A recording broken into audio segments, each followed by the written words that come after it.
Sir शुरू अपन ने बात की थी पेपर लीक से, कांग्रेस का पर्चा लीक हो गया।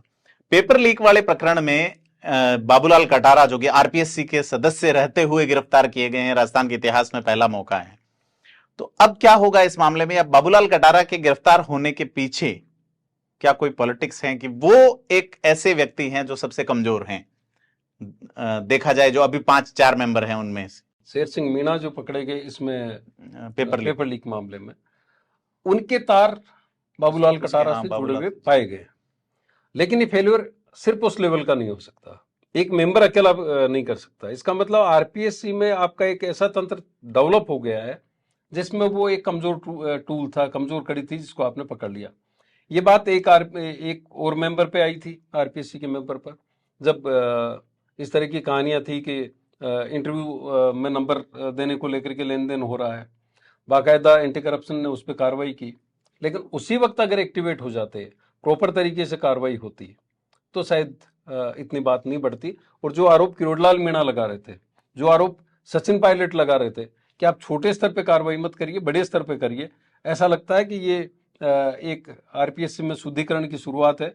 और इसमें अगर किसी तरह से मैनेजमेंट नहीं हुआ, किसी तरह से चीजों को दबाने की कोशिश नहीं हुई, तो हो सकता बड़ा खुलासा हो। सर इसमें ये बात आ रही है, दैनिक भास्कर की एक खबर में पढ़ रहा था कि जो व्यक्ति शेर सिंह जो है, उसे पहले पता चल गया कि बाबूलाल कटारा की आरपीएससी मेंबर के तौर पे ज्वाइनिंग होने वाली है। गवर्नर के ऑर्डर से पहले उसे पता था, और वो जब वहां एज ए ज्वाइंट डायरेक्टर कार्यरत थे तभी उनसे उसने संपर्क कर लिया था, और तब से ये खेल चल रहा है 2020 से।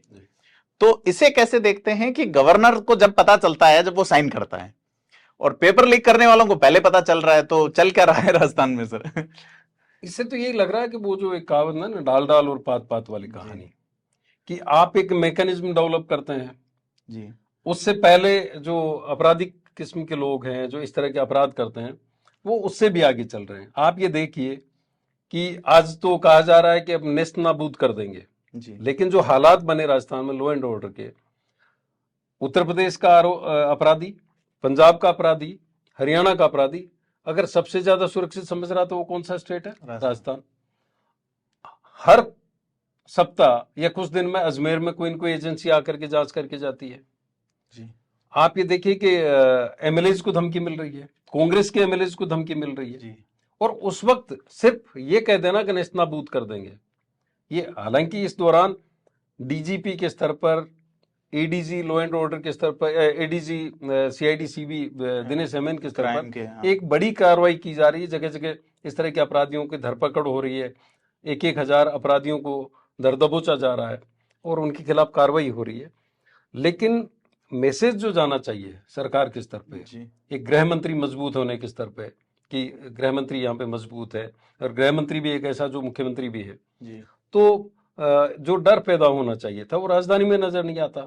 जी क्लब में आकर के वो बाकायदा थ्रेट करते हैं, पूरा एक पूरा ऑपरेशनल सिस्टम बन गया है जिसमें जगह जगह धमकी दी जा रही है, एमएलएज को धमकी दी जा रही है, और उस वक्त सिर्फ हम बयानों तक सीमित हैं। हालांकि इस बयान से एक उम्मीद तो बनती है कि उत्तर प्रदेश की कार्रवाइयों को देख करके अब जोश उधर भी आ रहा है, हमारी सरकार को भी। बुलडोजर भी चलवाया था, तो हो सकता है वो कनक में ये जो बाबूलाल कटारा है इनके यहाँ भी बुलडोजर चल जाए। होना तो यही चाहिए जी। जब आप एक मामले में इस तरह से चला रहे हैं जी, किसी के, जबकि वो किराएदार था जी, मकान मालिक के उस पर चला दिया जेडीए ने, तो सोचने की बात है कि कटारा पे क्या कार्रवाई होगी। सर कटारा का सस्पेंशन को लेके बात आएगी, या उनके अगर वो इस्तीफा नहीं देते हैं तो फिर इसमें राष्ट्रपति को इंटरवीन करना पड़ेगा, क्योंकि राज्यपाल नियुक्ति तो कर सकता है, उन्हें हटाने का अधिकार नहीं है शायद। तो वहां चूंकि कई सारी कॉन्फ्लिक्ट सामने आ सकते हैं। ये मामला कोई सहज मामला नहीं। कटारा जो है उस बेल्ट को रिप्रेजेंट करते हैं जी, जो कांग्रेस का अपना एक बड़ा बेस रही है जी, और वहां पर हो सकता है ये मुद्दा कोई और रूप ले ले राजनीतिक रूप से, तो अब आने वाले वक्त में देखने की जरूरत होगी। लेकिन इससे एक बात तो स्पष्ट हो गई कि आरपीएससी का जो सिस्टम है, आरपीएससी में इतने बड़े स्तर पर सेंधमारी हो चुकी है कि जो एग्जाम दे रहा है सीरियसली, वो ठगा हुआ महसूस कर रहा है, और पैसे देने वाले अपने अंदाज में सेलेक्ट होकर के चले जा रहे हैं।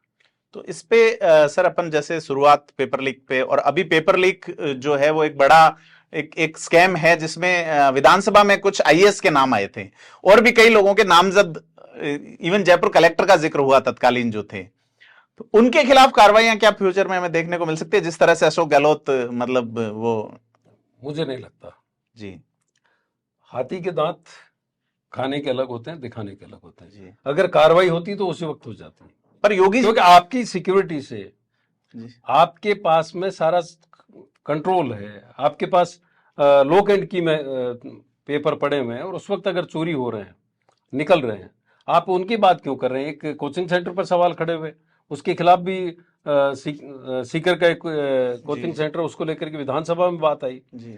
तो कार्रवाइयां अगर प्रॉपर तरीके से होती तो न किरोड़लाल मीणा को इतने लंबे आंदोलन करने पड़ते, न बीजेपी को बड़े आंदोलन करने पड़ते, और न ही इतने बड़े स्तर पर पेपर लीक होते।